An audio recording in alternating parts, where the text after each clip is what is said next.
Fala galera que curte o PC Facts, hoje é o dia de fazer o review da RX 7900 XT e RX 7900 XTX. E aqui no PC Facts a gente vai trazer para vocês 14 jogos exclusivamente com rasterização, 9 jogos em Ray Tracing, 1080p, 1440p e 4K. Só que, evidentemente, eu não posso mostrar um a um para vocês. Para fazer isso, esmiuçar cada resultado em detalhes, a gente vai convidar vocês para uma live. Então, se vocês não são inscritos no canal, já se inscrevam e aguardem a live que a gente deve estar lançando em breve. Agora, como que a gente vai fazer o review de hoje? Eu vou trazer uma espécie de concatenado de tudo que a gente testou, e foi muita coisa, gente. Muita coisa. E tem muita coisa para a gente discutir. Então, eu quero começar falando dos falsos pivôs. Não adianta de nada eu trazer para você um comparativo com 3090, 3090 Ti, 6900 XT, 6950 XT, porque essas quatro placas, elas são placas meramente superiores a 3080 e a 6800 XT, mas muito mais caras. Então, elas criam um falso pivô. Eles pegam um produto que tem essa performance, aumentam ela um tiquinho só e cobram quase o dobro. E aí, quando chega agora nesse momento de um review de uma nova geração, eles pegam, ao invés de te pedirem para tu comparares com aquele produto que tem um excelente custo-benefício, não, eles pedem para você comparar com aquele absurdamente alto de caro e que tem uma vantagem ridiculamente pequena. E aí, o que a gente vai fazer aqui?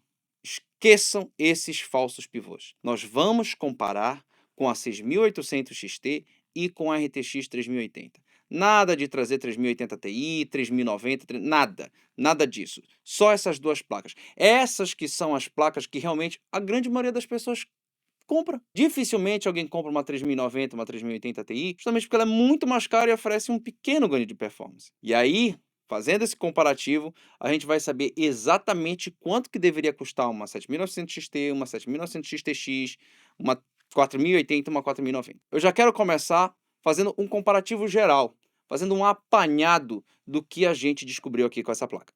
Na média dos 14 jogos que nós testamos, em 1080p, a 7900 XTX é ligeiramente superior a 4090, fazendo com que a gente perceba basicamente um empate técnico. Isso significa, gente, que se você quer jogar jogos simples com rasterização pura e simplesmente em Full HD, tanto a 7900 XTX quanto a RTX 4090 vão te entregar basicamente a mesma performance. É evidente que alguns jogos NVIDIA vão render mais para o lado da NVIDIA, alguns jogos AMD vão render mais para o lado da AMD, alguns jogos que têm alguns tipos de workloads diferentes de outros e que usam os recursos diferentes de outros, cada uma vai ter a sua vantagem em um determinado momento.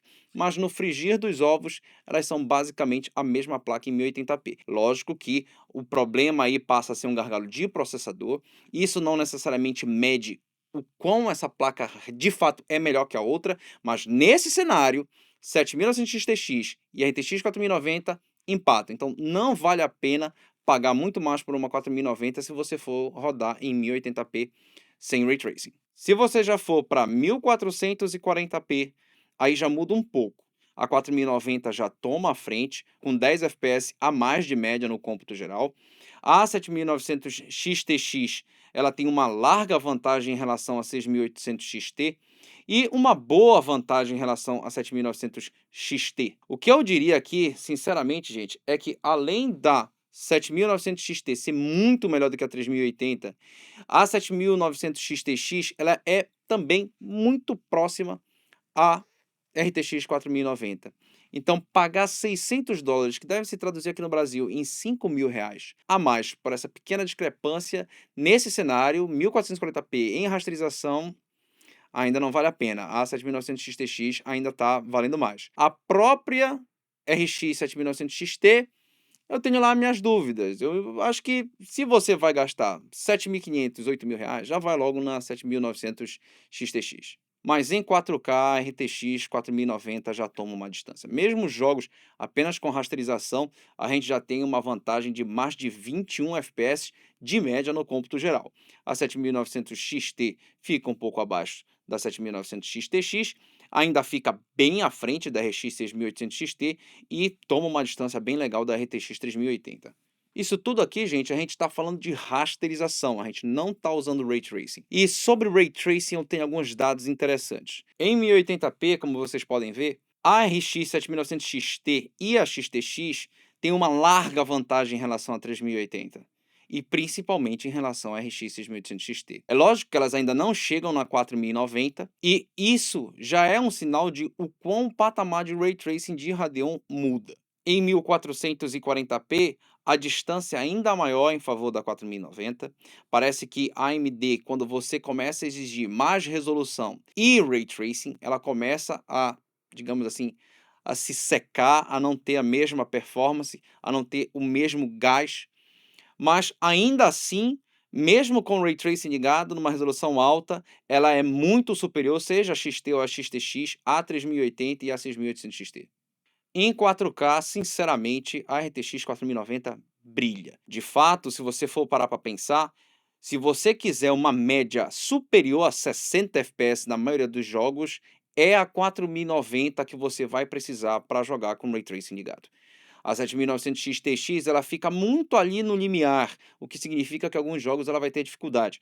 A 7900 XT para 4K com Ray Tracing ligado não dá para considerar se você estiver atrás de um FPS de 60 mais ou menos. Eu preciso só destacar que a 3080 aqui tem uma performance mais baixa em relação a 6800 XT por jogos como Far Cry 6, que ela simplesmente não roda.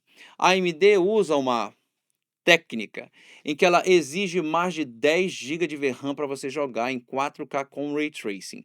Isso, normalmente, diria que a RTX 3080 teria pouca memória, mas não é o caso, gente. Far Cry 6 não é um jogo de densas texturas ou com muitas diferenças de imagem e de qualidade, a ponto de exigir mais de 10 GB, coisa que muitos jogos com mais qualidade não exigem. Só que isso é uma tática absolutamente normal, tanto a AMD quanto a Nvidia usam isso. A Nvidia também tem os dribles dela, também faz com que a AMD sofra em alguns momentos com outras técnicas, com outros gargalos que a AMD tem, e aí eles ficam nessa brincadeira. O set de jogos que nós escolhemos acabou tendo 2 jogos que, de fato, a Nvidia tem uma performance muito baixa em relação às da AMD, e aí acabou que a 3080 ficou muito semelhante a 6800 XT, o que acaba que a gente conclui que não é assim tão discrepante o Ray Tracing entre as duas placas da NVIDIA e da AMD. Só que nessa geração, a AMD conseguiu superar a geração 30 da NVIDIA, então não dá mais para dizer o Ray Tracing AMD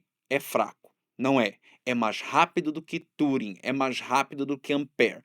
Infelizmente, para a AMD, só não é tão rápido quanto a competentíssima geração Ada Lovelace. Realmente a 4090 em Ray Tracing é um negócio absurdo, e aí juntar 4K com Ray Tracing na 4090 toma a frente, ela toma uma distância que parece que a AMD não vai conseguir segurar, não vai conseguir alcançar. E o outro detalhe que a gente ainda não comentou, que é a questão do super sampling, né? Então, a AMD tem o FSR2 e a Nvidia tem o DLSS2, que agora tem um advento de Frame Generation com DLSS 3, que a AMD diz que vai lançar ano que vem. E aí, vai lançar ano que vem, não lançou. Então, isso aí nem entra em hipótese. Para efeitos de comparativo de performance, eu simplesmente não gosto de usar DLSS e FSR para ficar comparando performance com FSR ligado, com DLSS ligado. Simplesmente eu não vou usar. Eu ainda vou fazer um conteúdo que de fato esmiuça isso, qual é a comparação entre o FSR2 hoje e o DLSS2, falar um pouco de DLSS3 com Frame Generation, e isso tudo a gente ainda vai abordar no canal, pelo que eu peço que vocês se inscrevam para acompanhar, tá bom? Agora a gente precisa falar de outras coisas, algumas coisas mais técnicas, algumas coisas mais voltadas para o uso diário dessas placas de vídeo, que eu tenho certeza que muita gente tem essa dúvida. Primeiro ponto, drivers. Antes da gente entrar no comparativo das duas placas, para saber se elas são idênticas, antes de entrar em decoupled clocks e algumas outras questões, eu preciso falar dos drivers. Eu vou dizer para vocês exatamente a quantidade de problemas que eu tive nessa mais de uma semana de testes recorrentes que eu fiz, gameplays, enfim, nenhum, cara. Nenhum. Eu simplesmente não acredito que eu vá dizer isso de fato num vídeo. A experiência nesse review foi super tranquila. Esses drivers da AMD em momento nenhum deram nenhum tipo de trabalho. Não foi necessário fazer uma desinstalação, uma reinicialização, alguma coisa nesse sentido. Não houveram crashes, não houveram quedas, não houveram piscas, nada, absolutamente nada. O próprio problema que era característico da série 6000 com monitores 240 Hz como o que eu tenho, que é de uma tela cinza, esse problema não aconteceu. Aconteceu no teste que eu fiz com a 6800 XT, mas não aconteceu com a 7900 XT, não aconteceu com a 7900 XTX. Parecia que eu estava usando uma placa que tinha sido lançada há um tempo, sem intercorrências, sem problemas quaisquer. Então, nesse aspecto, a AMD tá mais do que de parabéns. Existem outros aspectos técnicos importantes que a gente vai esmiuçar ainda em vídeos futuros com relação a como o driver da AMD se comporta com processadores. Ele consegue tirar um pouquinho mais de ganho do que o driver da NVIDIA. Ele faz o nosso 13900K trabalhar com um pouquinho mais de pressão e entregar mais FPS para a placa de vídeo. Então, isso de fato é de parabenizar a AMD nesse momento. Lógico que a gente precisa acompanhar. Uma semana de testes não é absolutamente nada, mas já é um bom sinal. Então, eu posso tranquilizar vocês que, a priori, no lançamento, que é o pior momento para se testar, foi tudo muito tranquilo. Tanto é que eu trouxe muitos testes para vocês justamente porque eu não tive problema nenhum. Então, 100%. A gente vai agora começar a falar de decoupled clocks, que é a forma como a AMD arranjou de ter um pouquinho de economia de energia, separando as frequências do front-end da frequência do shader. Então, essa diferenciação é meramente para que quando o front-end não esteja sendo usado e o que mais está sendo usado é o shader, aí a gente vai ter um clock maior para esse lado do shader e vice-versa. Sinceramente, fazendo a mensuração num benchmark do Horizon Zero Dawn em 1440p, eles não eram lá tão diferentes, eles eram sempre muito próximos.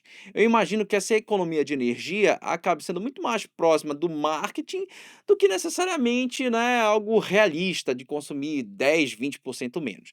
Só que numa situação em que você está tendo uma competição altíssima, em alto nível, com a NVIDIA, com processos de baixos nanômetros e qualquer economia é importante, isso pode ter sido uma solução relativamente simples, nada dificultosa e que rendeu ali 2, 3% de economia para a AMD. Mas não é algo que eu focaria nesse momento para tentar entender. Agora, vamos falar um pouquinho de como que cada uma dessas placas é em relação à outra. Essa aqui é a 7900 XTX. Ela é 1 centímetro maior de comprimento e 1 centímetro maior de largura. A espessura é exatamente a mesma, mas ela tem algumas diferenças no design. A primeira diferença é essa curvatura próxima do fã central, que tem um espelhamento. Um pequeno back piano aqui e um LED RGB nesse contorno. Além disso, aqui na parte lateral, o dissipador ele tem um corte para dar um pequeno ar futurista.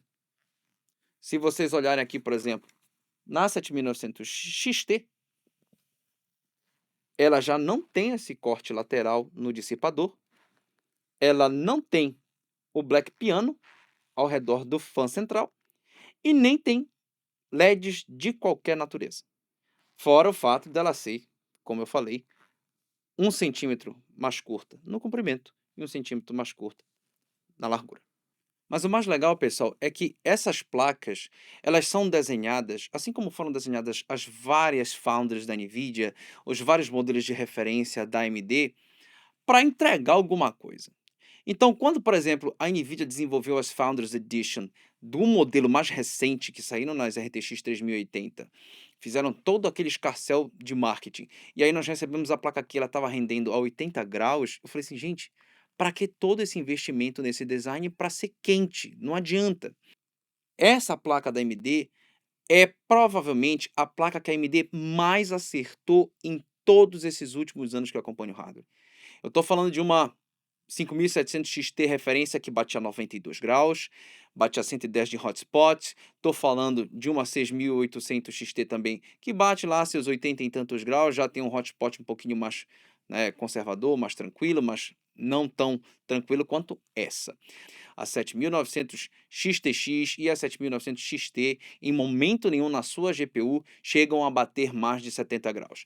O controle de clock, de shader clock, de tudo, consegue fazer essa placa render uma boa performance, se mantendo sempre abaixo dos 70 graus, o que nos parâmetros do PreSFect é considerado uma placa relativamente fria. Ainda mais se você for considerar que o projeto dessas placas não é super robusto. Estamos falando de uma placa do quê? 2 slots e meio, 28 centímetros, nada absurdo.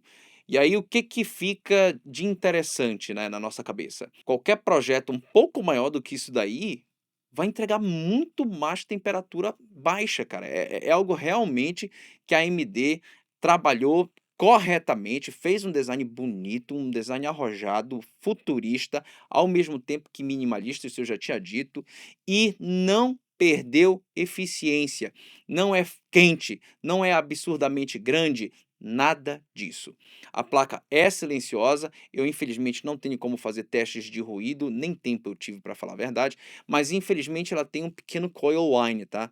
E aí você pode retrucar e acho super justo dizer assim, poxa, uma placa dessa, desse valor, high-end, tendo coil whine projetada pela própria AMD. De fato.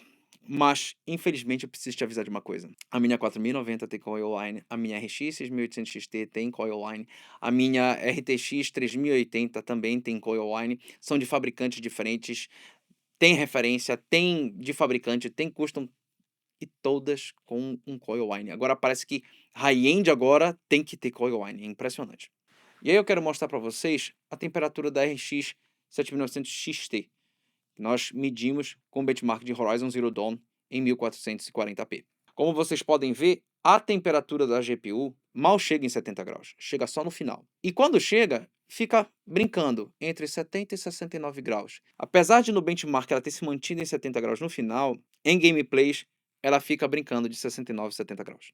O T-Junction da memória de vídeo bate um pico de 81, mas na média é 78, 79 graus. O hotspot não chega em momento algum em 100 graus, o que para a temperatura de hotspot é relativamente boa, principalmente numa placa referência desse tamanho. Agora, indo para RX 7900 XTX, a temperatura da GPU é até mais fria, mas justamente porque ela tem um ganho de 1 centímetro em 2 dimensões. No T-Junction da memória de vídeo, ela é um pouquinho mais alta, mas é porque nós temos um bus interface maior, 384 bits. Talvez ela consiga usar muito mais essa memória extra e aí ela esquente um pouquinho mais nesse sensor. O hotspot, ele varia um pouquinho mais, mas ele também chega ali nos 98 num pico rápido. Também tá bom. Mas o mais legal, pessoal, é que se vocês tentarem monitorar essa placa pelo HWINF, vocês vão ver tanto do diabo do sensor. Os MCDs, que são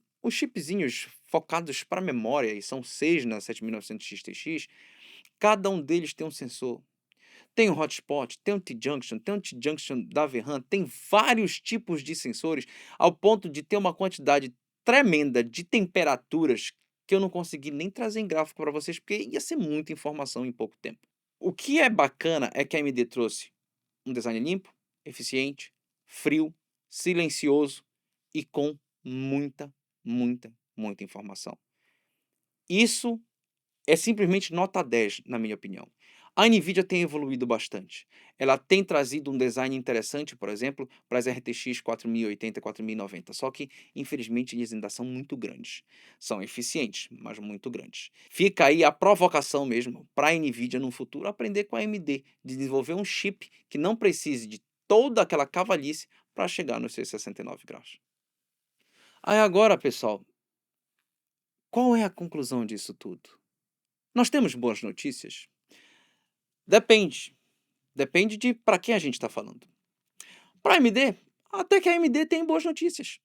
Eles trouxeram uma placa que consegue se comparar a uma RTX 4090. Eu gostaria de trazer uma 4080 para poder realmente ver o quão boa notícia isso é para a AMD. A 7900 XT e XTX, ela consegue chegar perto da 4090 em 1080p. Em 1440p não há tanto apelo para 4090. A AMD conseguiu uma evolução muito grande no Ray Tracing, ao ponto de, nesse momento, ao invés de você pensar em comprar uma RTX 3080 ou uma 3090, uma 3090 Ti, você pode começar a pensar em comprar uma RX 7900 XT ou uma 7900 XT, porque elas têm um Ray Tracing melhor. O que vai realmente mudar a tua percepção é o uso do DLSS ou do FSR, que a gente ainda vai analisar. Galera, lá no nosso grupo do Telegram, eu vou disparar todos os gráficos que a gente preparou. Se a gente trouxesse para cá, para esse vídeo, para esmiuçar um a um, a gente ia demorar horas. O próprio review já demorou bastante. Tem o quê? Né? Olha o timer desse vídeo. E aí ficaria difícil para editar, para fazer tudo. Então eu prefiro fazer tudo isso comentado numa live e nos grupos. Então eu peço a participação de vocês. A conclusão que a gente chega aqui é muito simples. A 7900 XT e XTX não são melhores que a 4090, mas a 4090 cobra muito caro pelo que ela oferece. Eu só te recomendaria ir para a 4090 se você é um inveterado pelo Ray Tracing, pelo DLSS, pelas tecnologias mais novas. Você obrigatoriamente tem que usar a V1 hoje, porque a 7900 XT e a XTX, pelo menos no drive que eu estou usando, não funcionará a V1 no DaVinci Resolve. E se você quer jogar acima de 60 FPS com o Ray Tracing ligado, sem depender de DLSS e de FSR ou qualquer coisa nesse sentido, sem depender de reconstrução de imagem.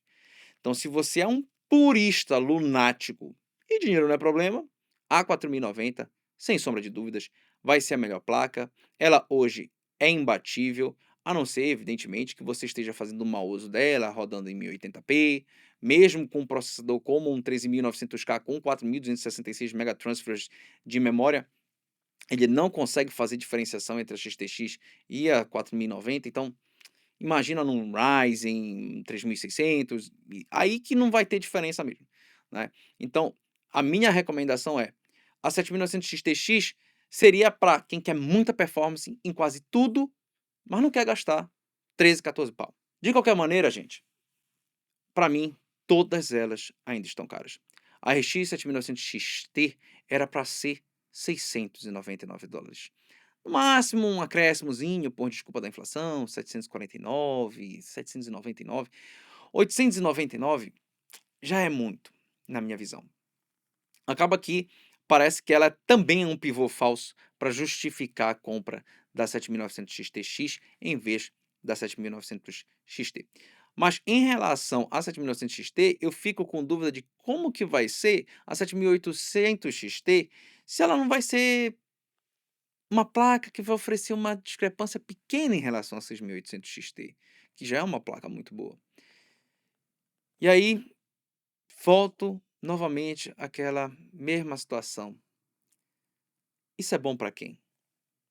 Isso é bom para nós? Nós estamos falando de placas high-end de 8.000, 9.000 reais, mas que não competem com a high-end da NVIDIA, porque a 4080 não é high-end. A NVIDIA tenta fazer ela ser high-end, mas ela não é. Ela é um corte muito grande do chip para se dizer high-end, gente. Claro, tem uma performance que deve se equivaler às high-end da AMD, mas vocês sabem que não é sobre isso. E de qualquer maneira, eu ainda fico muito frustrado de ver que a AMD conseguiu inovar em muitos aspectos. Na construção, no silêncio, na eficiência, no ganho em Ray Tracing, no ganho em rasterização e no driver. Então, de fato, a AMD tá de parabéns, sério. O único problema é o preço. $899, $1.000. Se a gente deixar isso continuar dessa forma, daqui a um tempo, sinceramente, gente, quanto vocês acham que vai custar uma 7600 XT? Vai custar muito mais do que custava antes. Então, efetivamente, nós estamos tendo ganhos relativamente bons, mas o preço não está justificando. E aí, eu sinceramente já estou numa situação que eu já não sei mais nem o que criticar, porque eu começo a me tornar chato. Quer dizer, chato eu sempre fui, né? Mas, enfim. Tá bom, pessoal? Então fica aí a nossa recomendação, o nosso convite para uma futura live, para que a gente possa esmiuçar cada um desses gráficos. Eu vou estar também, evidentemente, nos grupos, comentando com vocês os resultados que a gente teve por aqui, até porque teve resultado bem interessante, tá bom, pessoal? Muita gente vai olhar e dizer assim: "Não, isso aí tá errado. Não, isso aí tá confuso, tem alguma coisa estranha", mas é porque realmente, tem gargalo de CPU, tem alguns tipos de, eh, APIs que se lidam melhor com uma placa do que com outra e assim por diante. Tá bom, pessoal? Um grande abraço e até um próximo vídeo.